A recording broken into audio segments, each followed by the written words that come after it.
Friends welcome to my channel. IBPS RRB 2020కి సంబంధించి ఆంధ్రప్రదేశ్ మరియు తెలంగాణ రాష్ట్రాలకు సంబంధించిన వేకెన్సీస్ ఎన్ని ఉన్నాయి, అదేవిధంగా మనకు ఏజ్ లిమిట్ ఏ విధంగా ఉంటుంది, అంటే మనకు ఏ ఇయర్ నుంచి ఏ ఇయర్ మధ్యన అప్లై చేసుకోవచ్చు అనే డీటెయిల్స్ అనేవి మనం ఈ వీడియోలో క్లియర్గా తెలుసుకుందాం ఫ్రెండ్స్గా ఇటువంటి ఇంపార్టెంట్ ఎడ్యుకేషన్ అప్డేట్స్తో పాటు లేటెస్ట్ జాబ్ నోటిఫికేషన్స్ మీరు మిస్ కాకుండా చూడాలి అనుకుంటే తప్పకుండా నా ఛానల్ని సబ్స్క్రైబ్ చేసుకొని పక్కనున్న బెల్ బటన్ క్లిక్ చేయండి. అదేవిధంగా నా వీడియో మీకు యూస్ఫుల్ అనిపించినట్లయితే ఒక చిన్న లైక్ చేసి మీ ఫ్రెండ్స్ అందరికీ షేర్ చేయండి ఫ్రెండ్స్. ఇక ఈ ఐబీపీఎస్ ఆర్ఆర్బీ ఉద్యోగులకు సంబంధించిన ఏజ్ లిమిట్ గురించి ముందుగా చూద్దాం. ఇందులో మొత్తంగా మనకు 4 రకాల పోస్టులు గలవు.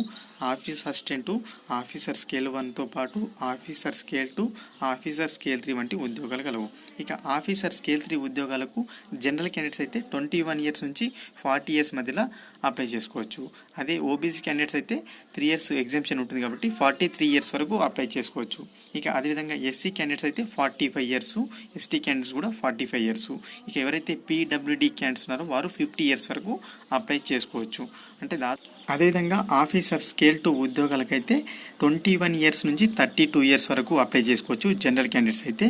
అదేవిధంగా ఓబీసీ క్యాండిడేట్స్ అయితే 3 ఇయర్స్ ఎగ్జామ్షన్ కలుపుకొని 35 ఇయర్స్, ఎస్సీ ఎస్టీ క్యాండిడేట్స్ అయితే 37 ఇయర్స్, పీడబ్ల్యూడీ క్యాండిడేట్స్ అయితే 42 ఇయర్స్ వరకు అప్లై చేసుకోవచ్చు. ఇక మనకు ఎక్కువ మొత్తంలో పోస్టులు గల ఆఫీసర్ స్కేల్ 1 ఆఫీస్ అసిస్టెంట్ ఉద్యోగులకు సంబంధించి డీటెయిల్స్ చూసినట్లయితే ఆఫీసర్ స్కేల్ 1 అసిస్టెంట్ మేనేజర్ ఉద్యోగాలకు చూసినట్టయితే మనకు జనరల్ క్యాండిడేట్స్ అయితే 18 to 30 ఇయర్స్ మధ్య ఉన్న వాళ్ళు అప్లై చేసుకోవచ్చు. అంటే జనరల్ క్యాండిడేట్స్ 1990 జూలై 3 తర్వాత పుట్టిన వాళ్ళు, అదేవిధంగా 2002 30 జూన్ కంటే ముందు పుట్టిన వాళ్ళు అప్లై చేసుకోవచ్చు. Okay friends. ఇక ఆఫీసర్ స్కేల్ 1 ఉద్యోగాలకు మనకు ఏజ్ రిలాక్సేషన్ కలుపుకొని డేట్స్ చూసినట్లయితే ఎస్సీ ఎస్టీ క్యాండిడేట్స్ అయితే మనకు 3 జూలై 1985 తర్వాత పుట్టిన వాళ్ళు, 30 జూన్ 2002 కంటే ముందు పుట్టిన వాళ్ళు అప్లై చేసుకోవచ్చు ఎస్సీ ఎస్టీ అయితే. అదే ఓబీసీ క్యాండిడేట్స్ అయితే 3 జూలై 1987 తర్వాత పుట్టి ఉండాలి, 30 జూన్ 2002 కంటే ముందు పుట్టి ఉండాలి.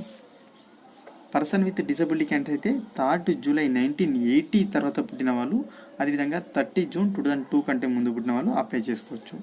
ఇక ఎక్స్ సర్వీస్ మ్యాన్ కూడా సేమ్ మనకు 1985 3 జూలై తర్వాత పుట్టిన వాళ్ళు, 30 జూన్ 2002 కంటే ముందు పుట్టిన వాళ్ళు అప్లై చేసుకోవచ్చు. ఓకే ఫ్రెండ్స్, ఇది మనకు ఆఫీసర్ స్కేల్ 1 ఉద్యోగులకు సంబంధించిన ఏజ్ లిమిట్ అనమాట. ఓకే ఫ్రెండ్స్, ఇక మనకు ఆఫీస్ అసిస్టెంట్ ఉద్యోగులకు సంబంధించిన ఏజ్ లిమిట్ కూడా చూద్దాం. ఇక్కడ మనకు జనరల్ క్యాండిడేట్స్ అయితే 18 to 28 ఇయర్స్ ఉన్న వాళ్ళు అప్లై చేసుకోవచ్చు. అంటే 2 జూలై 1992 తర్వాత పుట్టి ఉండాలి, 1 జూలై 2002 కంటే ముందు పుట్టి ఉండాలి. ఓకేనా.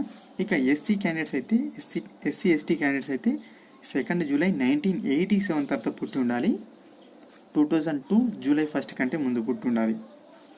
ఓబీసీ క్యాండిడేట్స్ అయితే 1989 2 జూలై తర్వాత పుట్టి ఉండాలి, 1 జూలై 2002 కంటే ముందు పుట్టి ఉండాలి. పర్సన్ విత్ డిసబిలిటీ క్యాండిడేట్స్ అయితే 2 జూలై 1982 తర్వాత పుట్టి ఉండాలి, 1 జూలై 2002 కంటే ముందు పుట్టి ఉండాలి. Okay friends, ex service man కూడా 2 జూలై 1987 నుంచి మనకు 1 జూలై 2002 కంటే ముందు పుట్టిన వాళ్ళు అప్లై చేసుకోవచ్చు. ఓకే ఫ్రెండ్స్, ఈ డేట్స్ గుర్తుపెట్టుకోండి, డేట్స్ ఇయర్స్. ఇక మనకు ఈ ఉద్యోగులకు సంబంధించిన వేకెన్సీస్ అనేది చూద్దాం మనం. ఫ్రెండ్స్, ఐబీపీఎస్ తెలుగు రాష్ట్రాల్లో గల గ్రామీణ బ్యాంకుల్లో ఉద్యోగాల భర్తీకి నోటిఫికేషన్ విడుదల చేసింది. ఇందులో తెలుగు రాష్ట్రాల్లో 2టికి కూడా వేర్వేరుగా పోస్టులను కేటాయించింది. ఇక ఏపీలో చూసినట్టయితే మొత్తంగా మనకు 3 గ్రామీణ బ్యాంకులు గలవు. అందులో 2 బ్యాంకుల్లో మాత్రమే వేకెన్సీస్ ఉన్నట్టు తెలుస్తుంది. ఆంధ్ర ప్రగతి గ్రామీణ బ్యాంకులో ఎటువంటి వేకెన్సీస్ లేవు ఆఫీస్ అసిస్టెంట్ ఉద్యోగాలు అయితే.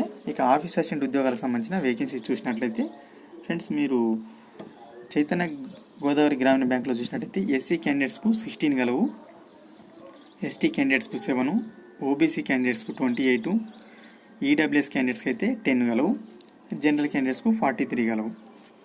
సప్తగిరి గ్రామీణ బ్యాంకులో చూసినట్టయితే ఎస్సీ క్యాండిడేట్స్కు 6, ఎస్టీ క్యాండిడేట్స్కి వచ్చేసి 3, అదేవిధంగా మనకు ఓబీసీ క్యాండిడేట్స్ చూసినట్టయితే 11, అదేవిధంగా ఈడబ్ల్యూఎస్ కేటగిరీ చూసినట్టయితే 4, అదేవిధంగా మనకు జనరల్ కేటగిరీ చూసినట్టయితే 16 గలవు.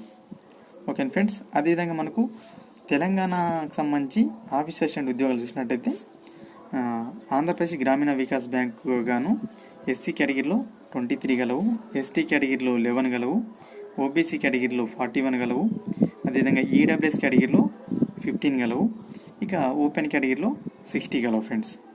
ఓకేనా. ఇక మనకు తెలంగాణ గ్రామీణ బ్యాంకులో చూసినట్టయితే ఎస్సీ కేటగిరీ గాను 32, ఎస్టీ కేటగిరీ గాను 14, అదేవిధంగా ఓబీసీ కేటగిరీ గాను 54, ఈడబ్ల్యూఎస్ కేటగిరీ గాను 49, అదేవిధంగా జనరల్ కేటగిరీ గాను 80 గలవు. ఇవి ఆఫీస్ అసిస్టెంట్ ఉద్యోగులకు సంబంధించిన వేకెన్సీస్ ఫ్రెండ్స్. ఇక మనకు మొత్తంగా ఆఫీస్ అసిస్టెంట్ ఉద్యోగులు వచ్చేసి ఏపీ గాను 144 గలవు ఫ్రెండ్స్. ఓకేనా, 144 గలవు. అది తెలంగాణ చూసినట్టయితే 350 గలవు ఫ్రెండ్స్. ఓకేనా, అన్ని కేటగిరీ కలుపుకొని. ఓకేనా. నెక్స్ట్ అదేవిధంగా మనకు అసిస్టెంట్ మేనేజర్ ఉద్యోగాలు చూసినట్టయితే స్కేల్ 1 ఉద్యోగాలు. మళ్ళీ సేమ్ ఇక్కడ మనకు చైతన్య గోదావరి గ్రామీణ బ్యాంకులో చూసినట్టయితే ఎస్సీ కేటగిరీ గాను 10, ఎస్టీ కేటగిరీ గాను 4, అదేవిధంగా మనకు ఓబీసీ కేటగిరీ గాను 16, ఈడబ్ల్యూఎస్ కేటగిరీ గాను 6, జనరల్ కేటగిరీ గాను 26 గలవు. టోటల్గా మనకి ఇక్కడ చూసినట్టయితే 62 గలవు. సప్తగిరి గ్రామీణ బ్యాంకులో చూసినట్టయితే ఎస్సీ కేటగిరీ గాను 15, ఎస్టీ కేటగిరీ గాను 8, ఓబీసీ కేటగిరీ గాను 27, ఈడబ్ల్యూఎస్ కేటగిరీ గాను 10, జనరల్ కేటగిరీ గాను 40 గలవు. మొత్తంగా చూసినట్టయితే మనకు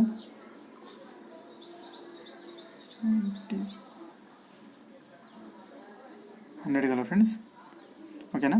అదేవిధంగా మనకు తెలంగాణలో చూసినట్టయితే అసిస్టెంట్ మేనేజర్ ఉద్యోగాలు వచ్చేసి స్కేల్ 1 ఆంధ్రప్రదేశ్ గ్రామీణ వికాస్ బ్యాంకులో 18, ఎస్సీ కేటగిరీ గాను, ఎస్టీ కేటగిరీ గాను 9, ఓబీసీ కేటగిరీ గాను 32, ఈడబ్ల్యూఎస్ కేటగిరీ గాను 12, అదేవిధంగా జనరల్ కేటగిరీ గాను 49 గలవు.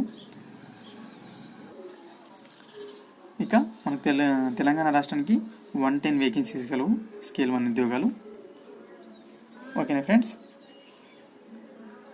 దీనికి సంబంధించిన పీడిఎఫ్ లింక్ అనేది వీడియో కింద ఇస్తాను డిస్క్రిప్షన్లో, అక్కడ నుంచి మీరు డౌన్లోడ్ చేసుకొని క్లియర్గా ఒకసారి చెక్ చేసుకోవచ్చు ఫ్రెండ్స్. ఓకేనా ఫ్రెండ్స్. ఇక నా వీడియో మీకు యూస్ఫుల్ అనిపించినట్లయితే ఒక చిన్న లైక్ చేసి మీ ఫ్రెండ్స్ అందరికి షేర్ చేయండి. మరొక లేటెస్ట్ ఎడ్యుకేషన్ అప్డేట్తో నేను మీ ముందుంటాను ఫ్రెండ్స్.